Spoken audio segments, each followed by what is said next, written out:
Sent from Disneyland, history in our hand. So much to say about yesterday and the decades we have spanned. Postcards from the park, this journey will embark. See what has changed and what remains on Sent from Disneyland. Sent from Disneyland. Welcome to the Sent from Disneyland podcast. Here age relives fond memories of the past. If it's your first time joining us, welcome. On this podcast, we'll take a journey into the past and explore Disneyland, Disneyland history, and more, with mementos, snapshots, souvenirs, and postcards sent from Disneyland, from 1955 to the present. Let's start by thanking my patrons from patreon.com. You can join in at any level to support the show and receive snail mail from my trips to Disneyland and from my desk, plus some sneak peeks and bonus content. Special thanks to Random Olive, the first patron to this podcast, and to the rest of the e-ticket patrons, Tania, Eric Daniels, Monica Seitz Vega, Bill Dreffel, Scott Cagle, Russ Romano, Michael and Christina Cross, and Sheila Harry. C-ticket patrons Serious Inquiries Only, Debbie Weinstein, Jennifer Schneep, Angela Reynolds, Grace Coate, Patty Wolin, and Ben and Noel Bruning. B-ticket patron Joshua Bell, and to the A-ticket patrons Elise Sharp, Zealot Infinity, Alexis Robles, Angel DeBlock, and the Beyond the Railroad podcast. I am your host, your post-host Clocky, and today we have 2 postcards sent from Disneyland.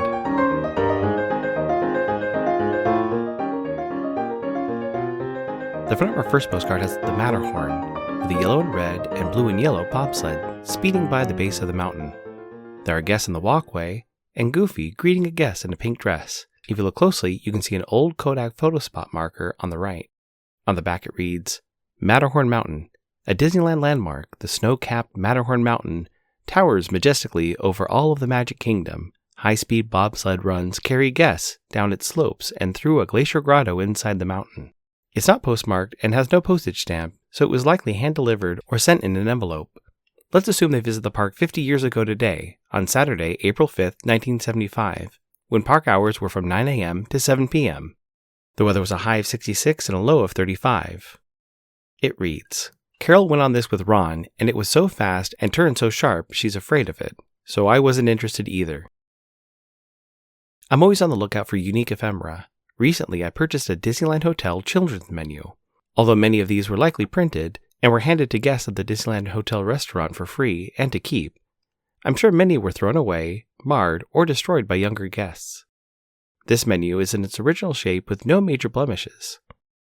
The menu is meant to be worn as a mask with eye holes and a nose flap, along with 2 slots on each side for the ears to stick through and hold on the mask.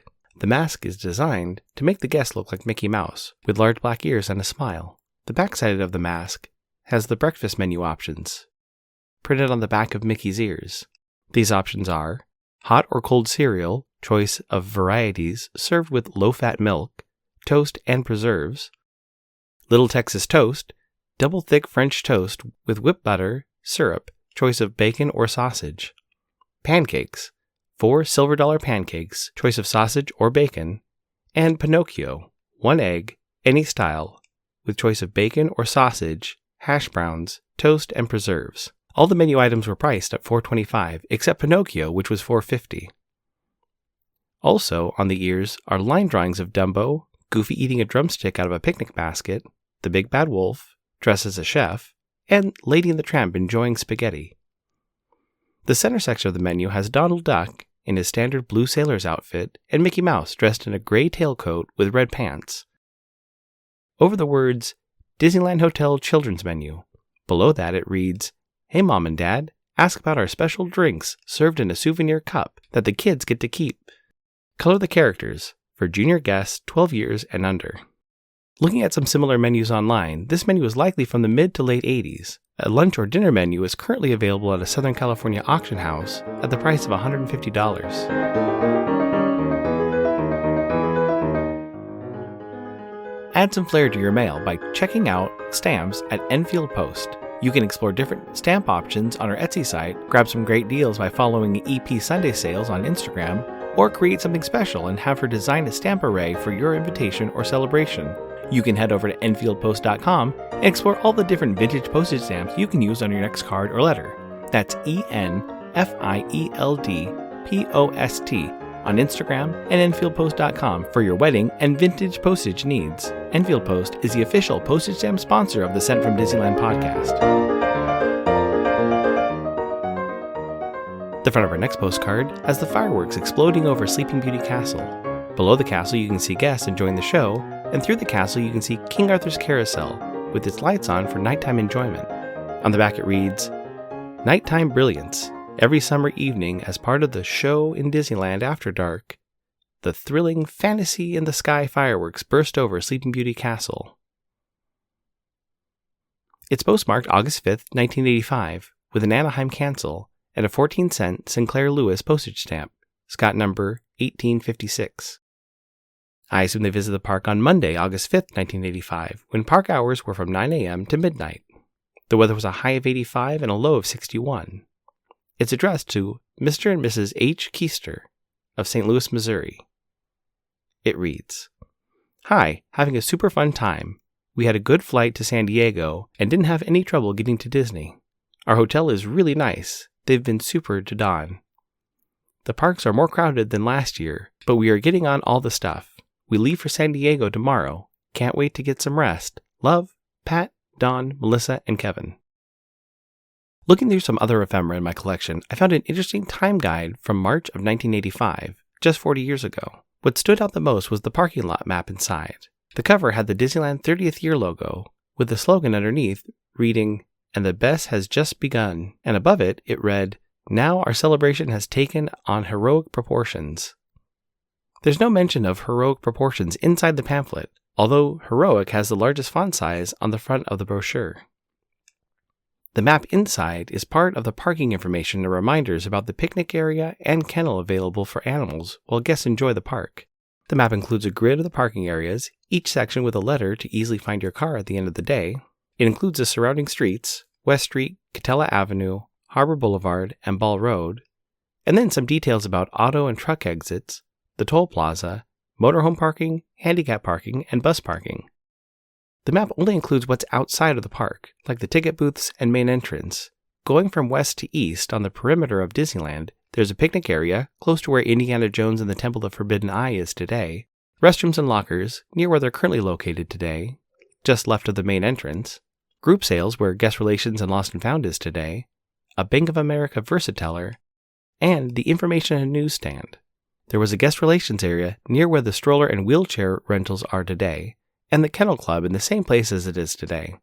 The interesting addition to this map is to the far right or east section of the entrance, the casting office.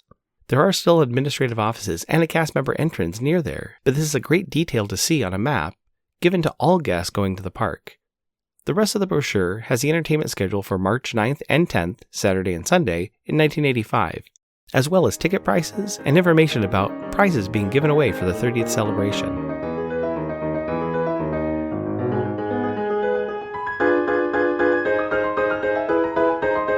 My incoming postcard is sponsored by the Art Throwdown. Art Throwdown, or ATD, is a craft hour on Instagram, starting at 9 p.m. Eastern or 6 Pacific. Art Throwdown is a wonderful community of artists who love to share their craft, from creating sticker postcards and coloring techniques to intricate paper cutting and unique crafting.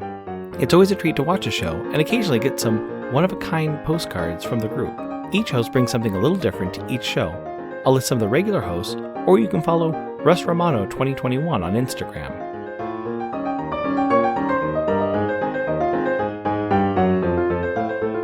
The front of my incoming postcard has the Mark Twain leaving the dock in Frontierland. In the background you can see the Matterhorn, and if you look closely, you can see a popcorn cart right next to the river. On the back it reads, "Mark Twain, the sternwheeler Mark Twain steams quietly out of Frontierland, bound for an exciting journey down the rivers of America." It's postmarked March 17, 2025, with a Santa Ana cancel and a Donkey Pinata Forever postage stamp, Scott number 5815. It reads, March 16th, 2025. Hi, Clocky. It was such a magnificent spring day here at the park. The pink blossoms are in full bloom at the hub, and all manner of beautiful floral landscaping complements them in all the flower beds. The ducks, finches, and bees are having the time of their lives. No ducklings yet that I've seen, though. All my best, Angela. Thank you so much for the postcard, Angela. During my DC trip, I saw the start of the cherry blossoms and got to see some ducklings near the Lincoln Memorial. Spring is definitely one of the best seasons to be in the parks. I'm excited to experience the Food and Wine Festival along with the Season of the Force when I visit there this week. Thanks for listening to Sent from Disneyland. If you enjoyed this podcast, please subscribe and tell your friends. It would also help to leave a 5-star rating and comment on whatever podcast platform you use.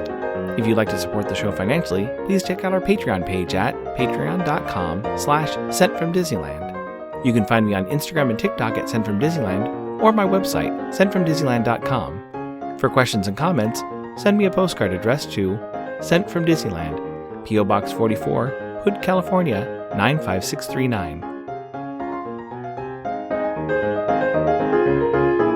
This podcast is not affiliated with Disney, the United States Postal Service, or any post office or Disney-related properties. Opinions expressed on this podcast belong to the host and guests of the Sent from Disneyland podcast. This podcast is produced and edited by Clocky McDowell, website designed by Misty McDowell, theme song was written and performed by Noah Sunday Lefkowitz. Take it away, Noah.